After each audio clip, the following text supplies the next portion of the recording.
เศร้าของหมู่สัตว์ทั้งหลายทุกผู้ไม่มีเหตุและปัจจัย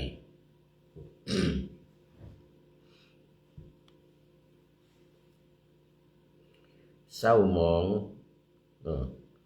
บริสุทธิ์เศร้าหมองเองไม่ข้องเกี่ยวเหตุใดพระองค์ตรัสอย่างไรพระจอมไตรศาสดาตรัสว่าความเศร้าหมองของมวลหมู่สัตว์ทั้งหลายมีเหตุมีปัจจัยจึงเศร้าหมองผ่องใสเองขอถวายความนอบน้อมแด่พระรัตนตรัยมีพระพุทธเจ้าเป็นต้นขอถวายความเคารพพระมหาเถระพระเถรานุเถระเจ้าคณะพระสังฆาธิการทั่วโลกมีพระเดชพระคุณพระธรรมเสนาบดีเจ้าคณะภาค7วัดพระธาตุดอยสุเทพและพระเดชพระคุณพระโพธิคุณวิเทศเจ้าอาวาสวัดพุทธวิหารกรุงเบอร์ลินประเทศเยอรมนีเป็นต้นและขออำนวยพรแด่ท่านผู้ฟังท่านผู้ชมสาธุชนพุทธบริษัททั้งหลายวันนี้รายการพระไตรปิฎกลอยฟ้าก็ลอยมาจากวัดพุทธวิหารกรุงเบอร์ลินประเทศเยอรมนีเหมือนเดิม4-5 วันมานี้ผู้พูดก็ได้มาพักผ่าอาศัยอยู่ที่วัดพุทธวิหารกรุงเบอร์ลินอันมีพระเดชพระคุณท่านเจ้าคุณพระโพธิคุณวิเทศเจ้าอาวาสวัดพุทธวิหารแห่งนี้ให้ความเมตตานุเคราะห์ต้อนรับอุปถัมภ์อุปถากมีแม่ชีทั้งหมด8 คนมีพระจำพรรษาอยู่ใน5 รูปแล้วตอนนี้มีพระจากสาขาวัดต่างๆของวัดพุทธวิหารมาช่วยงานกันหลายรูปมีท่านอาจารย์นุศักดิ์จากเอเมอริตเป็นต้นแล้วก็มีหลวงพ่อสมหมายมาจากประเทศไทยจากอุตรดิตถ์มาช่วยงานทุกปีพอดีมีงานทำบุญครบ30 ปีของวัดดังที่ได้กล่าวไว้เมื่อหลายวันที่ผ่านมาโดยเฉพาะเมื่อวานซืนวันที่14-15นี่มีงานแสดงวัฒนธรรมไทยประกอบอยู่ด้วยซึ่งทางสถานทูตไทยเป็นเจ้าภาพมาร่วมกับงานทำบุญวัดพุทธวิหารแห่งนี้ด้วยกันร่วมด้วยช่วยกันจึงมี2 วันตามปกติที่ผ่านมา29 ปีที่ผ่านมาเนี่ยจัดวันเดียวคือวันอาทิตย์เท่านั้นแต่ปีนี้พิเศษมีงานแสดงวัฒนธรรมไทยมาร่วมด้วยก็เลยมี2 วันที่14-15วันเสาร์14วันที่อาทิตย์ที่15เ เป็นกรณีพิเศษปีนี้และได้ทราบว่าปีต่อไปเนี่ยก็จะเป็น2 วันเหมือนกันนะปีนี้เป็นปีแรกวันที่14ยังไม่ค่อยคึกคักเท่าไหร่คนมากันพอสมควรหนาตาแต่วันที่2คือวันที่14 15เมื่อวานนี้โอ้แน่นเลยทั้งคนไทยทั้งคนเวียดนามคน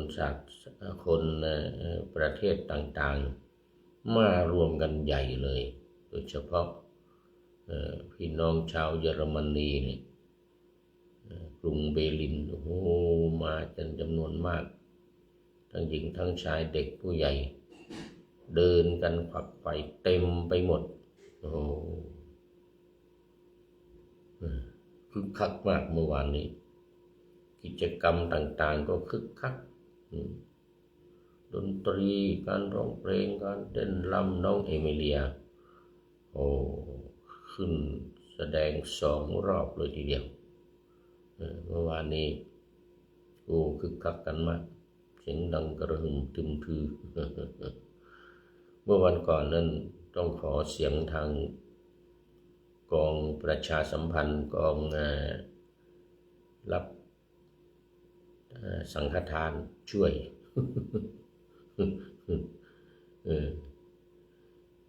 ได้พูดหลวงพ่อสมหมายได้ช่วยแลให้งานคลึกคลื้นเมื่อวันซืนนะเมื่อวานนี้ก็แลอยู่บ้างบางช่วงบางตอนโอ้เข้าท่าดีคนทำบุญถวายสังฆทานกันเต็มทุกรอบหนึ่ง7-8 คน10 คน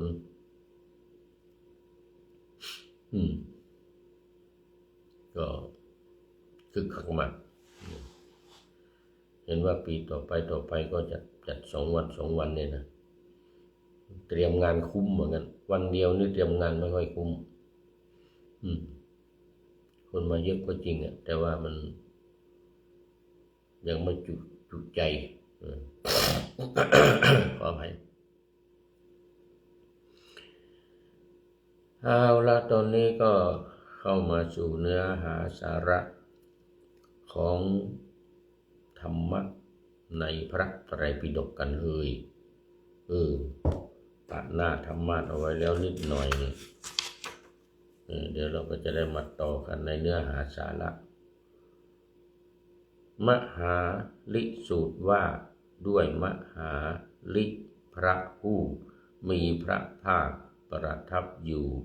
ณกุตาคารศาลาในป่ามหาวันเอานี่เป็น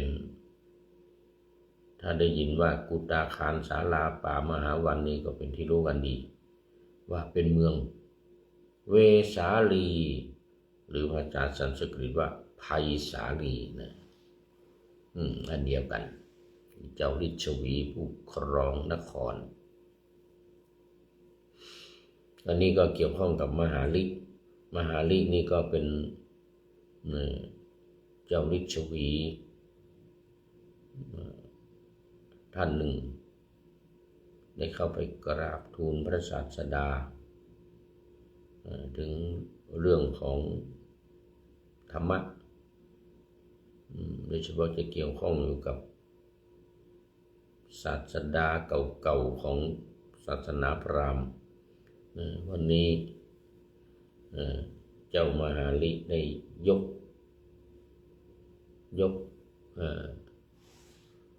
ขึ้นมาก่อน1 องค์คือปุราณกัสสปะเจ้าหน้าที่สมัยนั้นหูดังน่าดูเลยเป็นศาสนาพราหมณ์หรือศาสนาฮินดูในปัจจุบันมี6 ศาสดาสมัยนั้น ปุราณกัสสปะอชิตะเกสกัมพลอย่างนี้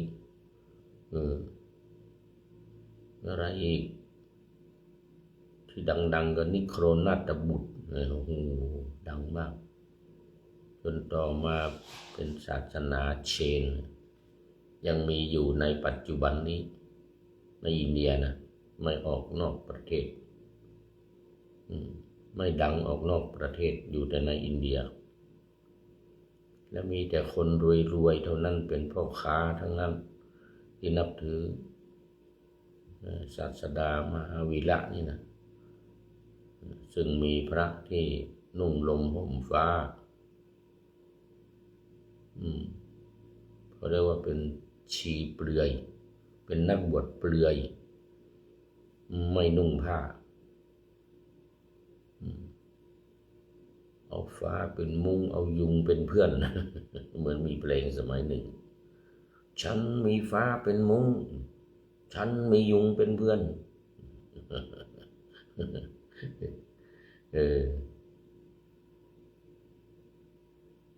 โอ้วันนี้ต้องขออภัย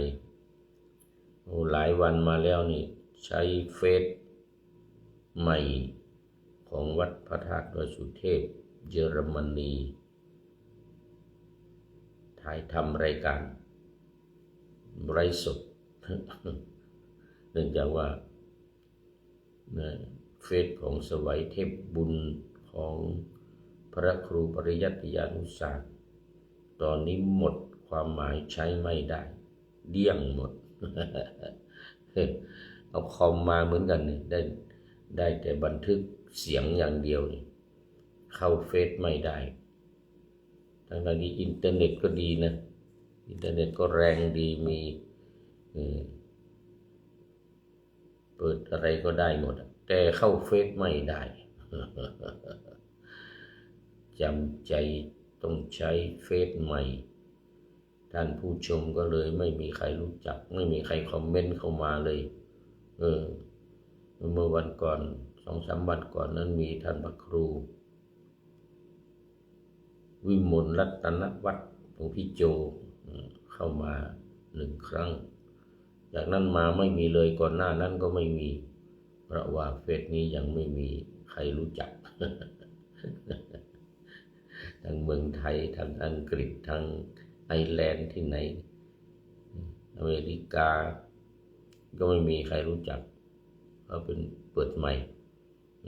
เฟซที่เปิดใหม่หลวงพี่โจเปิดให้แนะนำให้เปิดเมื่อตอนมาเยอรมันใหม่ๆที่วัดเดือนมกราที่วัดพระธาตุดอยสุเทพเยอรมนีนู่นซีเกนนู่นฮิวชินบาร์กนู่นก็เลยตอนนี้ต้องมาใช้เพราะว่าอย่างอื่นมันใช้ไม่ได้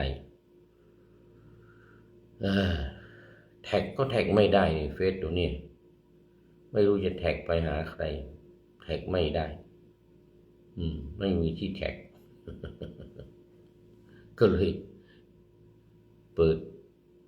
ไลฟ์สดอย่างเดียวFC เก่าๆ FC ทั้งหลายก็ไม่คอมเมนต์กันเข้ามาเลยเพราะว่าผมยังไม่รู้แล้วก็ยังไม่แน่ใจทางสถานีวิทยุจะลิงก์เอาออกอากาศหรือเปล่านะ แต่ทางเสียงนี่ก็บางทีก็ลืมบันทึกอีกนั่นเรื่องของเรื่องมันเสียงบันทึกทางครูวิดิตถ้ามีก็ท่านพระครูจะได้ส่งไปทางสถานีอื่นๆหรือสถานีวัด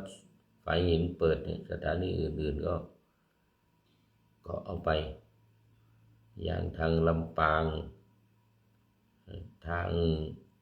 เชียงใหม่หลายๆสถานีอย่างสถานีวิทยุชุมชนคณะสงฆ์อำเภอฟ้าอย่างนี้ของพระเดชพระคุณหลวงพ่อพระครูสุจิตรานุรักษ์หรือไม่ก็ทางดอยหล่อท่านพระครูอภิวัฒนวิกรมทางอะไรลำปางอาจารย์จิรศักดิ์ปันลำไม่ทราบว่า ได้ลิงก์เอาจากเฟซบุ๊กของวัดพระธาตุดอยสุเทพเยอรมันหรือเปล่านะไม่แน่ใจทางวัดฝายหินก็ติดต่อไม่ได้เงียบกริบท่านพระครูสมุวิสุวัตวรกิจโจเงียบกริบไม่เห็นรับเฟซรับไลน์อะไรสักอย่างโทรไปก็ไม่ได้ ก็เลยทำไปอย่างเงี้ยเนี่ยทางเฟซบุ๊กของวัดพระธาตุดอยสุเทพเยอรมนีเด้อใครจะเปิดใครจะเจอค้นหาได้ก็คอมเมนต์เข้ามาหน่อยเอาละวันนี้ก็ได้ปะหน้าธรรมะเอาไว้แล้วขึ้นสูตรใหม่มหาลิสูตรนี้เจ้ามหาลิอยู่ที่เมืองไวสาลีไผ่สาลีแล้วก็ได้เข้าไปเฝ้าพระผู้มีพระภาคสมัยนั้นพระพุทธองค์ก็ทรงประทับอยู่ที่กูตาคารศาลาป่ามหาวันที่เมืองเวสาลีนี่แหละเป็นวัดแรกกูตาคารศาลาป่ามหาวันนี่แล้วก็เป็นวัดแรกสำหรับภิกษุณีสงฆ์เป็นที่ก่อกำเนิดของภิกษุณีสงฆ์มีพระนางมหาประชามดีโคตมีที่เดินเท้าเปล่าจากเมืองกุสินาราโน่นมา380 กิโลนะเดินเท้าเปล่ามานะออกบวชโดยที่ยังไม่ได้พุทธเจ้ายังไม่ได้บวชให้นะบวชเอง เป็นโปรงผมแล้วก็นุ่งผ้ากาสาวพัดออกรับอาหารบิณฑบาตจากกรุงกุสินาราเนี่ยมาจนถึงไวสาลีนี่มาได้รับอนุญาตให้บวชเป็นภิกษุณีที่นี่เลยนี่ศาลาป่ามหาวันนี่กูตาคารนี่แหละ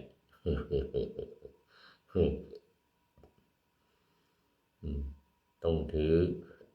คลุธรรมอีก8 ประการเลยนะเรื่องมันพระองค์จึงทรงยอมให้บวชไม่อย่างนั้นไม่ได้ว่างั้นนะภิกษุณีนี่โอ้ผู้หญิงนี่มันดื้อกว่าผู้ชายนะบวชทีหลังเนี่ยมีสิกขาบทบัญญัติถึง311หัวข้อนะว่าภิกษุฉัพพคีที่เวรุวันที่ ขอไปเชตวันนะมีฉัพพคีอยู่6 รูปนะที่ดื้อก่อเหตุสร้างวินัยก็คือทำให้พระพุทธองค์ทรงบัญญัติวินัยทำผิดทำอะไรต่างๆฉัพพคีนี่แหละขึ้นศาลอะไรกันว่าฉัพพคี ตัวจีดเขาเรียกตัวจีดที่เชตวันนี่นะสิกขาบททั้งหลายเล็กๆน้อยๆเนี่ยส่วนใหญ่เกิดจาก6 รูปนี้ทั้งนั้นภิกษุณีเอาบ้าง นู่นอะไรเมืองโกสัมพีนู่นมีภิกษุณีเกเรดื้อๆนะโอ้มันมีหลายที่จะไปไหนเดินทางไปไหนพุทธองค์ทรงห้ามแล้วตรงแรกครับเพราะมันอันตรายโดนข่มขืนบ้างอะไรบ้างโอ้สมัยนั้นเดินทางคนเดียวก็ลำบากนะขนาดไป2 คนเนี่ยนะพวกก็แยกกันสิรูปหนึ่งไปก่อนข้ามเรือไปฝั่งโน้นเอาไปข่มขืนฝั่งโน้นอีกรูปหนึ่งเหลืออยู่ฝั่งนี้พวกนี้เอาไปข่มขืนอีกโอ้ปัญหาเยอะเหลือเกินสมัยนั้นก็พระองค์ทรงตรัสห้ามแล้วว่ามันอันตรายสำหรับผู้หญิงเดินทางไปไหนนี่ถึงจะเป็นนักบวชอาจจะพวก อันธพาลในพวกจิกโกหัวโจกทั้งหลายมันไม่ได้สนใจหรอก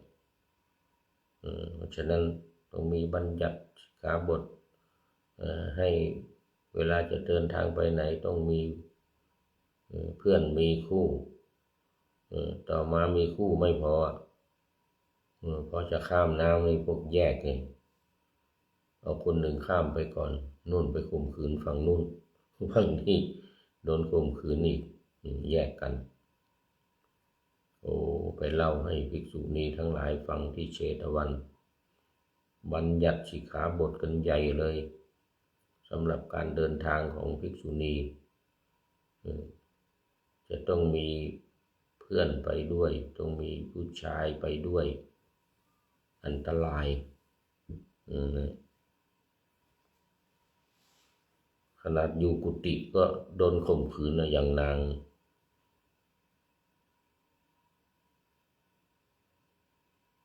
ที่สาวัตถีนู่นนะบนวรรณาเถรีเป็นพระเถรีเป็นพระอรหันต์แล้วนะโอ้ได้เวรเก่ากรรมเก่าตามมาทันถูกข่มขืนอีกนันทมนกเป็นเวรกรรมกันนันทมนกก็ข่มขืนเสร็จโดนแผ่นดินสูบอีกนี่มันเป็นเรื่องนั้นเลยตั้งแต่นั้นมาภิกษุณีต้องมาอยู่ในวัดเดียวกันกับพระภิกษุป้องกันอันตรายต้องมีผู้ชายนี่จะป้องกันไว้ได้พวกโจรพวกหัวโจกเกมเรทั้งหลายจะมันยุ่งกับผู้หญิงนี่ก็ทำได้ยากเพราะเรามีพระอยู่ต้องแยกเขตแยกกันอยู่ก็มีปัญหาอย่างในเชตวันนะแล้วนะคราวนี้ก็พูดถึงเวสาลีกุตตาคารศาลาป่ามหาวันนี่นะเจ้าฤชวีพระนามว่าปุราณะเดี๋ยวพระนามว่า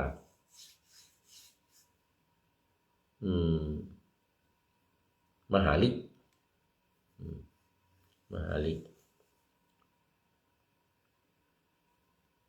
ซึ่ง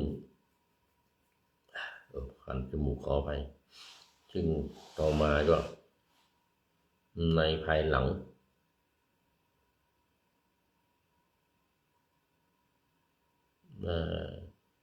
เสียสุขภาพตา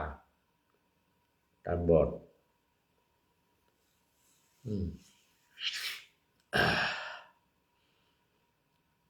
ได้กินถนนหนึ่งถนนนะสวยบ้านสวยถนนชุดทั้งหมดเลยเก็บสวยมาให้มหาฤทธิ์เจ้ามหาฤทธิ์ซึ่งทำการอะไรไม่ได้ตาบอดแต่แม่นยำในเรื่องวิชาการก็เลยเป็นครูบาอาจารย์เป็นคนสอนลูกศิษย์ในเมืองไวสาลี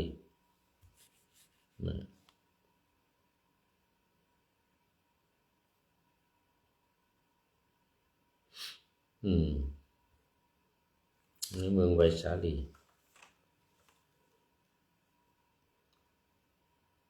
มีครั้งหนึ่งก็ได้เข้าไปกราบทูลถามปัญหากับพระพุทธองค์ว่าหมู่มหาฤเนี่ยขอให้หมู่ปุราณกัจจปะของศาสนาพราหมณ์เนี่ยก็ว่าสิ่งทั้งหลายสัตว์ทั้งหลายเนี่ยไม่มีเหตุไม่มีปัจจัยเหมือนกันนะพระพุทธองค์จะตรัสยังไงเหมือนกันนะของปุราณกัจจปะใน1 ใน 6ของศาสนาพราหมณ์เนี่ยศาสนาฮินดูปัจจุบันเนี่ยนะว่าทุกสิ่งทุกอย่างไม่มีเหตุไม่มีปัจจัยเกิดขึ้นเองขึ้นมาเองความบริสุทธิ์ความเศร้าหมองนี่เกิดขึ้นเองไม่มีเหตุไม่มีปัจจัยอะไรเหมือนกันพระพุทธองค์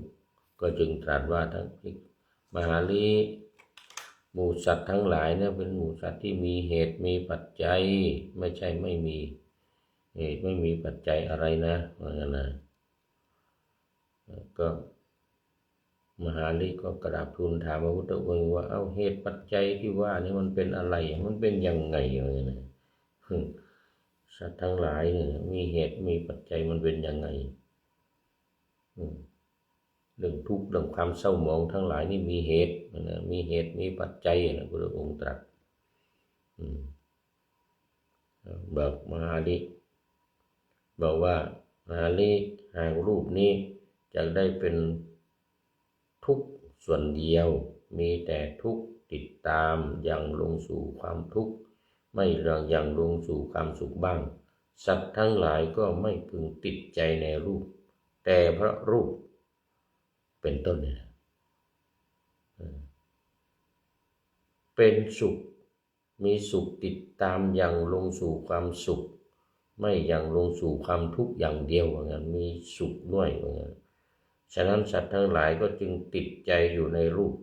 เพราะกำหนัดจึงถูกรูปเนี่ยผูกไว้เพราะถูกรูปผูกไว้จึงเศร้าหมองนี่เป็นเหตุเป็นปัจจัยเพื่อความเศร้าหมองของสัตว์ทั้งหลาย ซึ่งมีเหตุมีปัจจัยเป็นอย่างนี้ต่อไปก็เรื่องเวทนาสัญญาสังขารและวิญญาณนะมีเหตุมีปัจจัยหมดเวทนาก็เหมือนกันสัญญาสังขารวิญญาณก็มีปัจจัยหมดภิกษุทั้งหลายถ้าภิกษุทั้งหลายเนี่ยตั้งอยู่ในเหตุในปัจจัยก็จะพ้นจากความทุกข์ดูไปดูมาหมดเวลาต้องเอาไว้ก่อนละเนี่ยต้องเอาไว้ก่อนเดี๋ยวขึ้นสูตรใหม่สูตรหน้าก็จะทบทวนสูตรนี้อีกทีนึงมันยังไม่จบดีไม่มียังไม่ได้รายละเอียดในช่วงของที่มีเหตุมีปัจจัยอย่างจริงจังแล้ววันนี้หมดเวลาขอนำรายการพระไตรปิฎกลอยฟ้าไปจากผู้ฟังทั้งหลายในโลกล่าวันต่อไปจะได้จรย้อนกลับมาสู่สถานีใหม่ให้ท่านฟังอย่าลืมเปิดวิทยุหรือเครื่องรับโทรศัพท์โมบายคอมพิวเตอร์ผัง YouTube เฟซเพจไลน์ให้ดังๆเพื่อชมฟังรายการวันต่อไปขอเจริญพร